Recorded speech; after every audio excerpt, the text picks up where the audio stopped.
మనకి రీసెంట్గా Donald Trump భారతదేశాన్ని ఉద్దేశించి ఒక స్టేట్మెంట్ ఇచ్చాడు, గుర్తుందా? ఏమన్నాడు? ఇండియా ఒక డెత్ ఎకానమీ అని చెప్పేసి ఒక స్టేట్మెంట్ ఇచ్చాడా లేదా? అయితే దీని గురించి మనం రియాక్ట్ అవ్వాల్సిన అవసరమే లేదు. ఎందుకు భయ అంటే, దీని గురించి మనం రియాక్ట్ అవ్వడం కంటే మన జీడిపి గ్రోత్ రేట్ ఏదైతే ఉందో అదే ఆటోమేటిక్గా ఒక గట్టి కౌంటర్ ఇచ్చింది ట్రంప్ అని చెప్పాలి. ఎందుకంటే మనకి ఈ 2025-2026 ఈ ఫైనాన్షియల్ ఇయర్కి సంబంధించి మన ఆర్థిక వ్యవస్థ గ్రోత్ రేట్ ఎంతో తెలుసా? ఏకంగా 7.8%. మరి ఇంకో పక్క యూఎస్ఏ చూసుకుంటే వాళ్ళది ఎంతో తెలుసా? కేవలం 0.5%.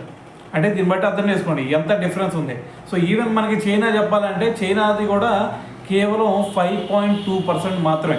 అంటే దీన్ని బట్టి ఎవరు వేగంగా గ్రో అవుతూ ఉన్నారు? ఇండియానే కదా.